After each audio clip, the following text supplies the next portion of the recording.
على هذا قلنا لا يجب النظير في جزاء الصيد لقوله تعالى فجزاء مثل ما قتل من النعم.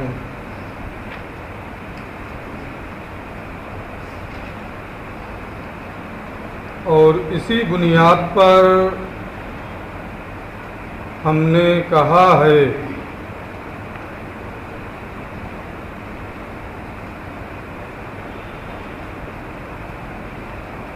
کہ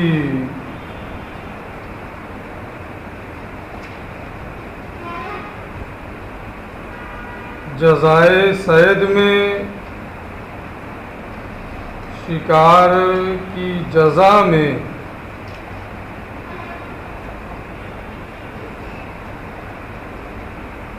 نظیر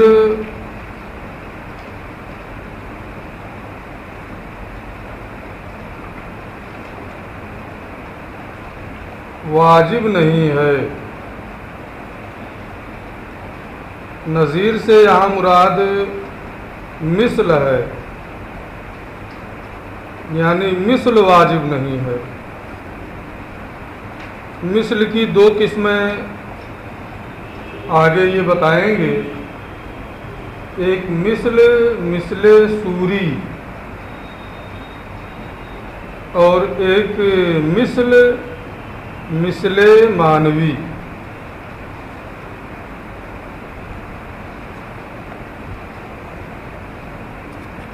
جیسے ماسبق میں کچھ مثالیں آئی ہیں اور یہ بیان کیا ہے کہ مشترک کا ایک معنی جب کسی دلیل سے راجح ہو جائے کہ اس پر عمل کرنا ہے، تو اب جو مشترک کے دوسرے معانی ہیں ان کا مراد لینا ثابت ہو جاتا ہے. یعنی عموم مشترک کا معنی نہیں ہو سکتا ہے کہ دونوں معانی مراد لے لیے جائیں. ایک معنی مراد ہونا جب دلیل کے ذریعے سے متعین ہو گیا ہے تو دوسرے معنی کا اعتبار ثابت ہو گیا ہے. جیسے اس کے اور مسائل انہوں نے پیش کیے ہیں. اسی میں سے ایک مسئلہ یہ بھی ہے کہ شکار کی جزا میں مثل سوری واجب نہیں ہے.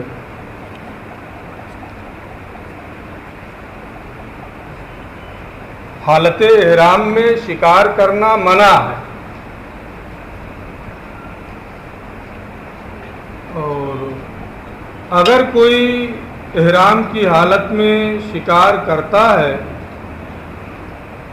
تو اس کی سزا اور جزا کے طور پہ اللہ عز و جل نے یہ ارشاد فرمایا فَجَزَاءٌ مِثْلُ مَا قَتَلَ مِنَ النَّعَمِ. تو جزا ہے، بدلہ ہے اس مارے ہوئے چوپائے کے مثل ما قتل من النعم، اس کے مثل جو چوپایا قتل کیا اس مارے ہوئے چوپائے کے مثل. اب اس قرآن مقدس میں اگر کوئی یہ بیان آیا کہ اگر کوئی کسی جانور کا شکار کر لے حالت احرام میں تو اس جانور کے مثل بدلے میں دینا ہوگا.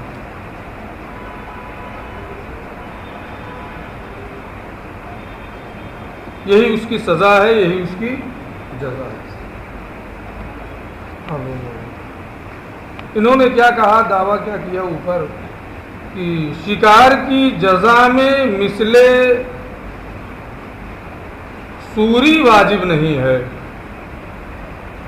بلکہ شکار کی جزا میں مثل مانوی واجب ہے۔ مثل مانوی قیمت کو کہتے ہیں، یعنی قیمت دینا ہوگا اس جانور کی جسے اس نے قتل کیا ہے۔ اور مثل سوری کا معنی ہوتا ہے کہ جسامت وغیرہ میں اس جیسا جانور، جسامت وغیرہ میں اس جیسا جانور دینا ہوگا، یہ سزا ہو۔ یہ کہتے ہیں کہ جسامت میں اس جیسا جانور دینا یعنی مثل سوری یہ واجب نہیں ہے، بلکہ اس جانور کی قیمت دینا واجب ہے۔ اس جانور کی قیمت دینا واجب ہے۔ اسی کو انہوں نے کہا ہے کہ اسی طریقے سے ہم نے یہ کہا ہے کہ شکار کی جزا میں نظیر یعنی مثل سوری واجب نہیں ہے، جسامت وغیرہ میں اس جیسا جانور جسے اس نے مارا ہے اس جیسا جانور دینا یہ واجب نہیں ہے۔ کیوں نہیں واجب ہے اس جیسا جانور؟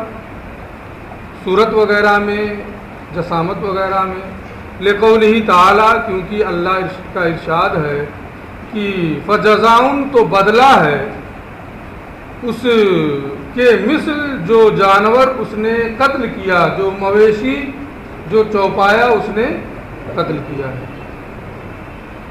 اللہ اس کی وجہ یہ بتاتے ہیں لأن المثل، کیونکہ یہاں قرآن میں مثل کا لفظ استعمال ہوا ہے، اور مثل کا لفظ دو معنوں کے لیے موضوع ہے۔ اس کے دو معنی حقیقی ہیں، مثل سوری اور مثل مانوی۔ لأن المثل، اس لیے کہ مثل کا لفظ یہ مشترک ہے مثل سوری اور مثل مانوی کے درمیان، دونوں اس کے حقیقی معنی ہیں۔ مثل سوری تو میں سمجھا دیا ہوں، مثل مانوی بھی سمجھا دیا ہوں۔ مثل مانوی کو یہ کہتے ہیں کہ وہ اول قیمہ، مثل مانوی کا مطلب کیا ہے؟ قیمت ہے، یعنی جس جانور کو اس نے قتل کیا ہے اس کی قیمت دینا۔ وقد ارید المثل من حیث المعنی بهذا النص فی قتل الحمام والعصفور ونحوہما بالاتفاق۔ یہ کہتے ہیں کہ اس نص میں، اس نص کے ذریعے سے من حیث المعنی یعنی قیمت کے اعتبار سے مثل ہونا،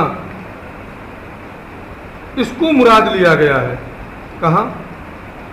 فی قتل الحمام، کبوتر کے قتل کرنے میں۔ اگر کسی نے کبوتر کا شکار کر لیا، اویل والعصفور، یا کسی نے گوریا کا شکار کر لیا، ونحوہما، یا ان دونوں جیسے دوسرے پرندوں کا شکار کر لیا، تو ہمارے اور ائمہ شوافع کے تمام ائمہ کا اتفاق ہے کہ اس صورت میں مثل سوری واجب نہیں ہے۔ اس صورت میں مثل سوری واجب نہیں ہے، بلکہ بالاتفاق قیمت دینا ہے، بالاتفاق قیمت دینا ہے۔ مثل سوری یعنی جسامت وغیرہ میں اس جیسا جانور دینا، پرندہ دینا، یہ نہیں ہے۔ وقد ارید المثل من حیث المعنی، اور معنی کے اعتبار سے اس نص میں مثل کو مراد لیا گیا ہے فی قتل الحمام، کبوتر، گوریا اور ان جیسے دوسرے پرندوں کے قتل کرنے کی صورت میں بالاتفاق۔ تو اب مثل کا ایک معنی مثل سوری اور ایک مثل مانوی، اور کبوتر، گوریا اور اس جیسے دوسرے پرندوں میں کون سا معنی مراد لیا گیا؟ مثل مانوی کا معنی مراد لے لیا گیا۔ تو جن دو معنوں کے درمیان مثل کا لفظ مشترک ہے ان دو معنوں میں سے ایک معنی مراد لے لیا گیا اور مشترک کے لیے عموم اشتراک نہیں ہے. ایک معنی مراد لے لیا گیا تو دوسرا نہیں لے سکتے ہیں. تو ایک معنی جب مراد لیا گیا وہ من حیث المعنی ہے, قیمت کے اعتبار سے ہے وہ, تو اب صورت کے اعتبار سے مثل کا معنی مراد لینا یہ یعنی مثل سوری مراد نہیں ہے بلکہ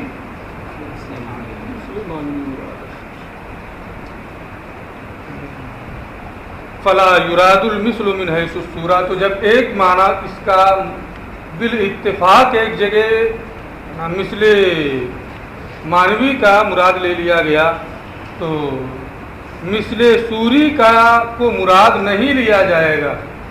فلا یراد المثل من حیث صورت, تو صورت کے اعتبار سے مثل کو مراد نہیں لیا جائے گا, جسامت وغیرہ کے اعتبار سے مثل کو مراد نہیں لیا جائے گا. اذ لا عموم للمشترک اصلا, کیونکہ کسی صورت میں مشترک کے لیے عموم نہیں ہوتا ہے ورنہ اجتماع متناقضین لازم ہے. ایک معنی کو مراد لے لیا گیا اب دوسرا مراد نہیں ہوگا. فیسقط اعتبار الصورت, لہذا مثل سوری کا اعتبار ساقط ہو جائے گا. لاستحالۃ الجمع, کیونکہ دونوں معنوں کو ایک ساتھ مراد لینا جمع کرنا یہ محال ہے. پھر اس کے بعد یہ کہتے ہیں ثم اذا ترجح بعض وجوہ المشترک بغالب الرائے, پھر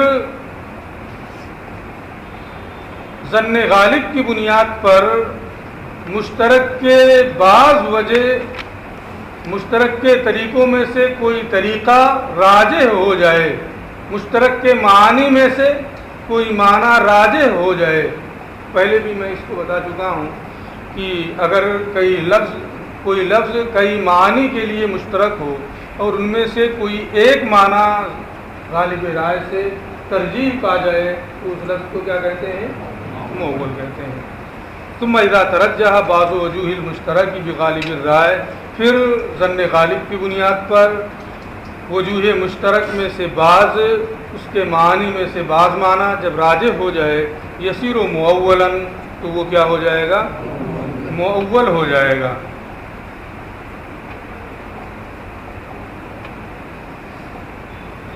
وحکم المؤول وجوب العمل به مع احتمال الخطأ, اور مؤول کا حکم یہ ہے کہ اس کے مطابق عمل کرنا واجب ہے احتمال خطا کے ساتھ. تعویل کی گئی ہے, کوئی ایک معنی غالب رائے سے کسی ایک معنی کو ترجیح دیا ہے, تو ممکن ہے کہ جو اس نے تعویل کی ہے کسی ایک معنی کو ظن غالب سے راجح قرار دیا ہے اس میں خطا کا امکان ہے. تو امکان خطا کے ساتھ احتمال خطا کے ساتھ اس کے مطابق عمل کرنا واجب ہوتا ہے. وہ حکم المؤول وجوب العمل بھی, اور مؤول کا حکم اس کے مطابق ظاہر نص کے مطابق عمل کرنے کا واجب ہونا ہے مع احتمال الخطائے, خطا کے احتمال کے ساتھ, کیونکہ مجتہد ہے ان سے بھی امکان خطا تو ہے ہی. کسی ایک معنی کی ترجیح کے لیے انہوں نے غور و فکر کیا, غور و فکر کر کے جس پر ان کا دل جمع ظن غالب ہوا اس ایک معنی کو راجح قرار دیا. تو یہ اجتہاد ہے, کسی ایک معنی کو ظن غالب کی بنیاد پر کسی ایک معنی کو ترجیح دینا ہے, اس میں امکان خطا ہے, اس لیے امکان خطا کے ساتھ اس کے مطابق عمل کرنا واجب ہوگا, کیونکہ ظن غالب ہو گیا اس لیے عمل کرنا واجب ہوگا. وہ مثال فی الحکمیات, شرعی مسائل میں اس کی مثال, شرعی مسائل میں شرعی احکام میں اس کی مثال ما قلنا, وہ ہے جو ہم نے کہا ہے. آپ یہ مسئلہ اردو میں پڑھ چکے ہیں. اذا اطلق الثمن فی البیع, جب باب بیع میں ثمن کو مطلق رکھے,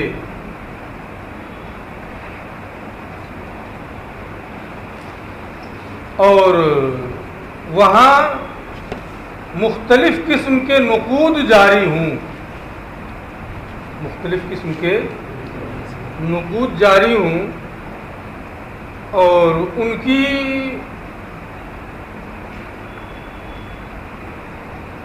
جو مالیت ہے اس مالیت میں فرق ہو۔ اگر فرق نہیں ہے تو کوئی بھی دے دے گا، کوئی اختلاف نہیں ہوگا، مفضی علی المنازع نہیں ہوگا۔ لیکن اگر مالیت میں اختلاف ہے تو ایسی صورت میں اختلاف ہوگا۔ جیسے بالکل بارڈر پہ آپ چلے جائیں انڈیا کے اور نیپال کے، تو وہاں دونوں طرح کے سکے چلتے ہیں، لیکن غالب نقد کیا ہوتا ہے، آپ انڈیا کی جانب جائیں تو انڈیا کے سکے جو ہیں وہ غالب ہوتے ہیں، وہیں آپ ایک قدم باہر نکالیے نیپال کی جانب چلے جائیے تو جو نیپال کے سکے ہوتے ہیں ان کا چلن زیادہ ہوتا ہے، بس ایک قدم کا فاصلہ ہے۔ تو مالیت میں بھی اختلاف ہے، مالیت میں بھی فرق ہے۔ اذا اطلق الثمن، جب ثمن کو باب بیع میں مطلق ذکر کرے، مطلق رکھے، مقدار کو تو بیان کر دے لیکن صفت کو ذکر نہ کرے۔ مثلا دراہم ہیں، ان دراہم میں بھی کئی طرح کے دراہم ہوتے ہیں، ان کی مالیتوں میں فرق ہوتا ہے، پہلے جو چلتے تھے ان کی مالیتوں میں فرق ہوتا تھا۔ اب وہ مختلف طرح کے دراہم جن کی مالیت میں فرق ہوتا تھا، کہیں ایسا ہوتا تھا کہ تین قسم کے دراہم کا رواج ہوتا تھا، کہیں اس سے بھی زیادہ قسم کے دراہم کا رواج ہوتا تھا جن کی مالیت میں اختلاف ہوتا تھا۔ تو اس کو آپ آسانی کے لیے وہی بارڈر والی مثال سمجھیں کہ بالکل بارڈر پہ ہے، کوئی گیا ہے نیپال، اس میں کوئی نہیں گیا ہے، کوئی بارڈر کا بھی نہیں ہے، تو بارڈر پہ بالکل ہے نا، انڈین کرنسی بھی چلتی ہے، نیپالی کرنسی بھی چلتی ہے، لیکن اگر اس طرف ہیں انڈیا کی طرف ہیں تو انڈین کرنسی کا رواج زیادہ ہوتا ہے، اور وہیں ایک قدم آپ نیپال کی طرف چلے گئے، وہاں بھی دونوں کرنسی دکان والے لیتے ہیں، کسی بھی دکان پہ جائیں گے آپ نیپالی کرنسی دیں گے تب بھی لے لے گا، انڈین کرنسی دیں گے تب بھی لے لے گا، لیکن نیپالی کرنسی کا ادھر رواج زیادہ ہوتا ہے۔ تو اب اگر وہیں پر انڈیا کی طرف خریدا کوئی سامان، مطلق رکھا 20 روپیہ، یہ دینے لگا نیپالی روپیہ، وہ کہہ رہا انڈین تو اس سے کام نہیں چلے گا، اب انڈیا کا 37 روپیہ 40 روپیہ ہو جائے گا، پھر انڈیا کا اگر 40 روپیہ دینا پڑے تو وہاں کا 70-80 روپیہ ہو جائے گا، الٹا ہو جائے گا۔ اذا اطلق الثمن فی البیع، باب بیع میں جب ثمن کو مطلق رکھے، کانا علی غالب نقد البلد، تو اس شہر کے غالب، اس شہر میں رائج ثمن کا غالب پر محمول ہوگا، غالب نقد بلد پر محمول ہوگا، یعنی اس شہر میں جس درہم، جس کرنسی کا رواج غالب ہو اس پر محمول کیا جائے گا۔ کیوں اس پر محمول کیا جائے گا؟ اس لیے کہ وہ غالب رائے سے راجح ہے، مطلق ذکر کیا ہے، اور مطلق جب ذکر کیا جائے تو فرد کامل مراد ہوتا ہے، فرد کامل وہ ہے جس کا رواج زیادہ ہو، تو فرد کامل کا یعنی رواج جس کا زیادہ ہے اس کا مراد لینا ظن غالب کی بنیاد پر راجح ہو جائے، اس لیے غالب نقد بلد، وہاں رائج سکوں میں جو زیادہ رائج ہے اس پر اس کو محمول کیا جائے گا ظن غالب کی بنیاد پر۔ وذالک بطریق التاویل، اور یہ کیسے ہے؟ تاویل کے طریقے پر۔ وہ تاویل کیا ہے میں نے ابھی بتا دی ہے۔ ولو کانت النقود مختلفۃ، اور اگر کرنسیاں مختلف ہیں،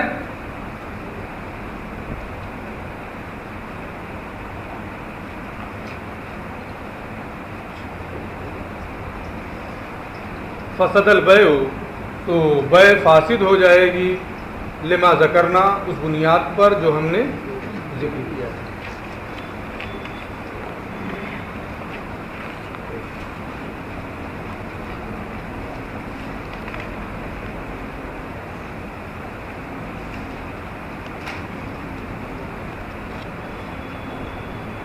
تو سنتا ہوں وہ اذا اطلق الثمن فی البیع، جب باب بیع میں ثمن کو مطلق رکھے گا، کانا علی غالب نقد البلد، اور وہاں پر تو یہ وہاں رائج نقود میں غالب پر محمول ہوگا، جو وہاں سکے رائج ہیں ان سکوں میں سے جو زیادہ جس کا چلن ہے اس پر محمول ہوگا۔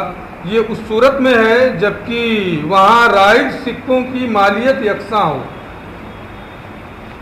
رائج سکوں کی مالیت اگر یکساں ہے تو جو زیادہ رائج ہے اس پر محمول کر کے اس عقد کو صحیح قرار دے دیا جائے گا۔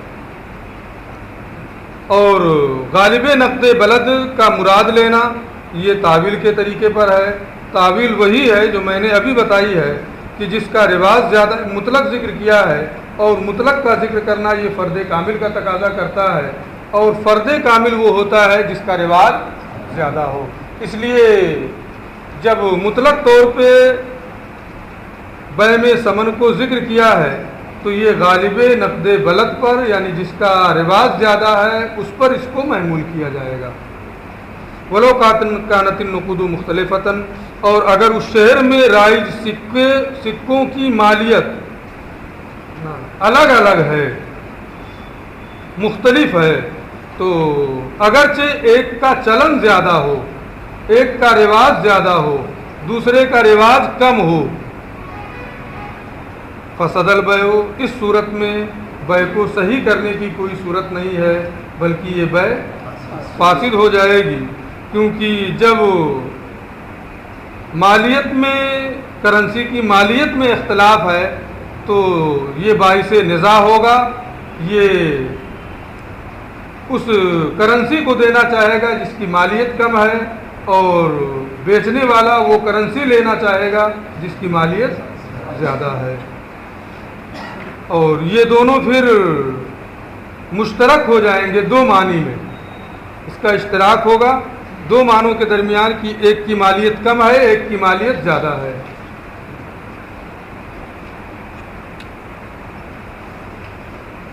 ولو کانت النقود مختلفتاً، اور اگر شہر میں رائج کرنسی مختلف مالیت کی ہو، رواج میں صرف اختلاف نہ ہو، فسد البیع، تو یہ بیع فاسد ہو جائے گی جب تک کہ اس مفضی الی المنازعہ کہ اس کو ذکر نہ کیا جائے، اس کو دور نہ کیا جائے، اس وقت تک یہ بیع صحیح نہیں ہوگی۔ اسی بنیاد پر جو ہم نے ذکر کیا ہے کہ دونوں معنوں کو ایک ساتھ مراد لینا یہ ممکن نہیں ہے، اور دونوں معنوں کو بھی ایک ساتھ مراد نہیں لے سکتے، جمع کرنا بھی محال ہے، اور کوئی ایک راجح بھی یہاں نہیں ہو سکتا، تعویل کی بھی کوئی گنجائش نہیں۔ وَحُمِلَ الْأَقْرَاءُ عَلَى الْحَیضِ، اور اسی طریقے سے اقراء کو حیض پر محمول کیا گیا ہے تعویل کے ذریعے سے، کہ وہ دو معنوں کا احتمال رکھتا ہے، تعویل کے ذریعے سے اس میں سے ایک معنی کو متعین کر لیا گیا، تفصیل گزر چکی ہے۔ وَحُمِلَ النِّکَاحُ فِی الْآیَةِ عَلَى الْوَطْءِ، اور اسی طریقے سے لفظ نکاح کو آیت کریمہ میں حتیٰ تنکحہ زوجا غیرہ میں وطء کے معنی پر محمول کیا گیا ہے تعویل کے ذریعے سے، کیونکہ وہاں قرینہ حتیٰ تنکحہ زوجا غیرہ کا لفظ آیا ہے، زوج کا لفظ جو ہے وہ عقد کے معنی کے لیے کافی ہے، لہذا نکاح کے لفظ کو وطء کے معنی میں لیا جائے تاکہ ایک نئے معنی کا فائدہ ہو جائے، نہ یہ کہ زوج کے لفظ سے بھی عقد کا معنی لیا گیا اور پھر لفظ نکاح سے بھی وہی عقد ہی کا معنی مراد لیا جائے۔ تو اس قرینے کی بنیاد پر ایک معنی اس کا جو ہے وطء کا معنی یہ راجح ہو گیا ہے۔ وہ حمل الکنایات حالہ مذاکرۃ الطلاق علی الطلاق، اور الفاظ کنایہ، طلاق کے الفاظ کنایہ کو مذاکرہ طلاق کی حالت میں طلاق پر محمول کرنا، اسی قبیل سے، یعنی مذاکرہ طلاق کی حالت ہے اور کوئی ایسے لفظ کے ذریعے سے طلاق دیا جس میں طلاق کا احتمال پایا جاتا ہے، غیر طلاق کا بھی اس میں احتمال ہے، لیکن اس میں طلاق کا احتمال راجح ہوگا تعویل کے ذریعے سے۔ تعویل یہ ہوگی کہ مذاکرہ طلاق کی حالت، اگرچہ اس لفظ میں دو معنوں کا احتمال ہے، طلاق کا بھی احتمال ہے، غیر طلاق کا بھی احتمال ہے، لیکن مذاکرہ طلاق کی حالت، طلاق کی آپس میں گفتگو کرنے کی حالت، یہ اس بات کا قرینہ ہے کہ اس حالت میں جب وہ ذو وجہین کا لفظ بول رہا ہے جس میں طلاق اور غیر طلاق دونوں کا احتمال ہے، تو یہ حالت اس کی اس بات پر قرینہ ہوگی کہ وہ طلاقی کو مراد لے رہا ہے۔ وعلی ھذا قلنا، اور اسی بنیاد پر ہم نے کہا ہے کہ الدین المانع من الزکوٰۃ یصرف الی ایسر المالین قضاء للدین، اگر کہیں دو چیزوں کا احتمال ہے تو اس میں ایک کی جانب اس کو پھیر دیا جاتا ہے، جیسے بے والے میں بھی ہوا، دو طرح کے سکے رائج ہیں، دونوں کی مالیت یکساں ہے، تو جس کا رواج زیادہ ہوگا قرینے سے اس کی جانب اس کو پھیر دیا جائے گا، یا فروع والی آیت کریمہ میں حیض کی جانب پھیر دیا گیا قرینے کی بنیاد پر، نکاح والی آیت میں نکاح کو وطئی کی جانب پھیر دیا گیا قرینے کی بنیاد پر، باقی اور مثالیں بھی ہیں۔ اسی طریقے پر ہم نے کہا ہے الدین المانع من الزکوٰۃ، وہ قرض جو زکوٰۃ سے مانع ہے، اگر کوئی مقروض ہے تو جتنا اس پر قرض ہے، قرض کی مقدار میں اس کے اصل مال سے اتنا مائنس کر دیا جائے گا۔ کسی کے پاس 20 لاکھ روپے ہیں لیکن وہ 5 لاکھ روپیہ مقروض بھی ہے، تو 5 لاکھ روپیہ 20 میں سے گھٹا دیں گے، زکوٰۃ اس پر کتنے کی واجب ہوگی؟ 15 لاکھ۔ تو دین یہ مانع زکوٰۃ ہوتا ہے۔ الدین المانع من الزکوٰۃ، وہ دین جو زکوٰۃ سے مانع ہے، یصرف الی ایسر المالین قضاء للدین، اس کو پھیر دیا جائے گا، سب سے پہلے اسے پھیرا جائے گا دو مالوں میں سے آسان مال کی جانب، دو مالوں میں سے ایسے آسان مال کی جانب جس سے دین کا ادا کرنا، ایسے دو مالوں میں سے آسان کی جانب جس سے دین کا ادا کرنا آسان ہے۔ الی ایسر المالین قضاء للدین، دین کی ادائیگی کے لیے دونوں مالوں میں سے آسان مال کی طرف، یعنی اس کے پاس دو طرح کے مال ہیں، ایک درہم ہے اور بکریاں بھی ہیں، اس کے اوپر 50 درہم کا وہ مقروض ہے اور 2 نصاب اس کے پاس ہے، ایک درہم کا نصاب ہے اور ایک بکریوں کا نصاب ہے، تو دین کا ادا کرنا، یہ 50 درہم جو وہ مقروض ہے، اس قرض کو ادا کرنا ان دونوں مالوں میں سے کس سے آسان ہے؟ ہمارے پاس دراہم بھی ہیں، ایک نصاب درہم کا ہے، ہمارے پاس بکریاں بھی ہیں یا اونٹ بھی ہیں، ایک نصاب ہمارے پاس بکریوں یا اونٹ کا بھی ہے، اور میں 50 درہم مقروض بھی ہوں، تو اس قرض کو میں ادا کروں تو کس نصاب سے قرض ادا کرنا آسان ہوگا؟ درہم سے ادا کرنا آسان ہوگا۔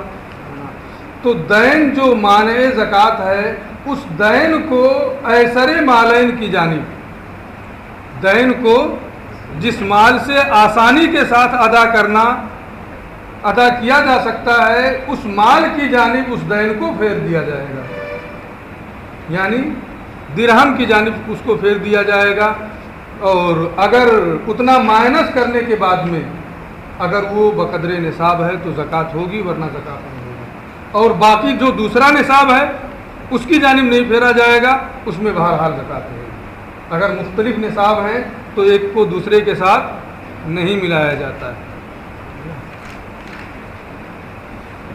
اب اس کو قیمت والے میں مت لے کے چلے جانا کہ جیسے سونا اور چاندی ہے، تو یہ چیزیں جو ہیں جو مال تجارت کی قبیل سے ہیں۔ نقدین کو ایک ساتھ شامل کیا جاتا ہے، سونے اور چاندی کو، مال تجارت کو ایک جنس کا شمار کیا جاتا ہے۔ سونا، چاندی، مال تجارت یہ سب ایک جنس کے ہیں، اس لیے ان کو آپس میں ملایا جائے گا۔ اور ایک جنس اونٹ کی ہے، ایک جنس بکری کی ہے، سونے چاندی والے کو بکری میں لا کے نہیں ملایا جائے گا، سونے چاندی والے کو اونٹ میں لا کے نہیں ملایا جائے گا، اونٹ والے کو بکری میں نہیں ملایا جائے گا۔ تو اس سے یہ مت سمجھ لینا کہ سونے چاندی کو بھی نہیں ملایا جائے گا، وہ سب ایک جنس کے ہیں، ان کو آپس میں ملایا جائے گا۔ تو ان کے کہنے کا مطلب یہ ہے کہ دین جو مانع زکوٰۃ ہے، اگر کوئی مدیون ہے تو دین کو اس کے پاس موجود مال سے، اس کے پاس موجود جس مال سے دین کو ادا کرنا آسان ہو، دین کو اسی مال کی جانب پھیر دیا جائے گا۔ اگر درہم اور بکریاں ہیں، درہم کا وہ قرض ہے تو قرض کو درہم کی جانب پھیر دیا جائے گا، بکریوں کی جانب نہیں پھیرا جائے گا۔ اسی بنیاد پر ہم نے کہا ہے کہ دین جو مانع زکوٰۃ ہے، اسے ادائیگی دین کے لیے دو مالوں میں سے آسان کی جانب پھیرا جائے گا۔ وفرع محمد رحمہ اللہ تعالی علی ھذا، اس مسئلے پر جو ابھی میں نے بتایا ہے، امام محمد نے تفریح کرتے ہوئے فرمایا ہے، تفریح کی ہے اور فرمایا ہے اذا تزوج امراۃ علی نصاب، جب اس نے کسی عورت سے نصاب مبہم پر نکاح کیا، یعنی مبہم نصاب کو مہر بنا کر کے کسی عورت سے نکاح کیا۔ نصاب الگ الگ ہے، سونے کا نصاب 7.5 تولہ ہے نا، اور چاندی کا نصاب 52.5 تولہ، بکریوں کا نصاب 40، تو نصاب الگ الگ ہے۔ اس نے یہ نہیں کہا کہ بکری کے نصاب پہ، سونے کے نصاب پہ، چاندی کے نصاب پہ، نصاب مبہم پر کسی عورت سے کسی مرد نے نکاح کیا، وَلَهُ نِصَابٌ مِّنَ الْغَنَمِ، اس کے پاس بکریوں کا بھی ایک نصاب ہے، وہ نصاب من الدراہم، اور دراہم کا بھی ایک نصاب ہے۔ عورت کا وہ مقروض ہوا ہے نا۔ اب اس دین کی ادائیگی کس چیز سے آسان ہے؟ درہم سے آسان ہے، اس لیے درہم کی جانب اس کو پھیر دیا جائے۔ وہ نصاب من الدراہم وَلَهُ نِصَابٌ مِّنَ الْغَنَمِ، اس کے پاس بکریوں کا بھی ایک نصاب ہے، دراہم کا بھی ایک نصاب ہے۔ یصرف الدین الی الدراہم، تو دین کو یہاں دراہم کی جانب پھیر دیا جائے گا، اس لیے کہ غنم کے مقابلے میں دراہم کے ذریعے سے دین کو ادا کرنا یہ آسان ہے۔ حتی لو حال علیہم الحول،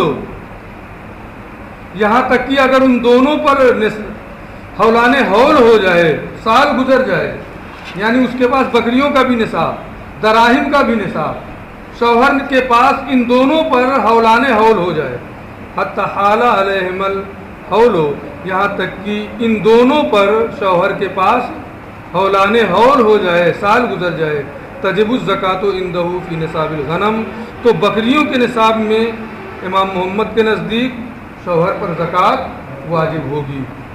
اور دراہم اگر اس کا نصاب مقدار مہر کو وضع کرنے کے بعد، مقدار مہر کو ادا کرنے کے بعد نصاب کی مقدار میں وہ نہیں بچتا ہے تو اس کی زکوٰۃ واجب نہیں ہوگی۔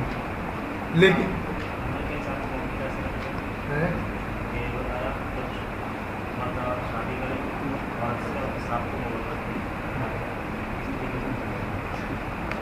کس طریقے سے؟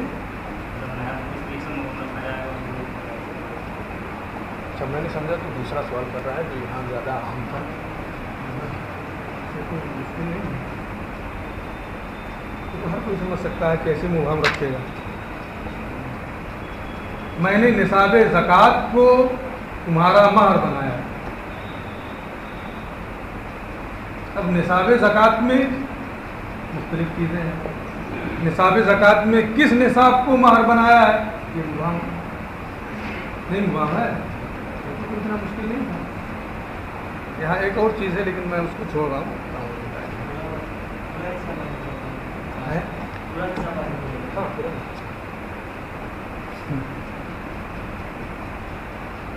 یہاں جو ایک مسئلہ یہ بتایا ہے کہ حتی لو حال علیہم الحول، اگر حولان حول ہو جائے تو تجب الزکوٰۃ عندہ فی نصاب الغنم، تو بکریوں کے نصاب کی زکوٰۃ اس پر واجب ہوگی، لیکن دراہم کے نصاب کی زکوٰۃ اس پر واجب نہیں ہوگی کیونکہ اسے تو مہر میں دینا ہے۔ یہ امام محمد کا مذہب ہے۔ ہمارے نزدیک مہر یہ وہ دین نہیں ہے جو مانع زکوٰۃ ہو۔ ہاں ہے مہر آج کل کیا ہے کہ اب تو کچھ رواج زیادہ ہو رہا ہے، ورنہ پہلے کیا تھا کہ جب تک مر نہ جائے اس وقت تک مہر وغیرہ دینے کا تصور نہیں ہوتا تھا، یا طلاق نہ ہو جائے اس وقت تک مہر لینے اور دینے کا کوئی تصور نہیں ہوتا تھا۔ بنا دیا مہر، بنا دیا ہے، نہ عورت کو لینے کا خیال آتا تھا نہ شوہر کو دینے کا خیال آتا تھا۔ ابھی بھی 90% لوگ ایسے ہی کرتے ہیں، جب طلاق ہو جاتی ہے تو مہر کے لینے دینے کا، یا موت ہو جاتی ہے تو مہر کے لین دین کا واقعہ پیش آتا ہے۔ اس لیے دین مہر یہ وجوب زکوٰۃ کے معنی نہیں ہے۔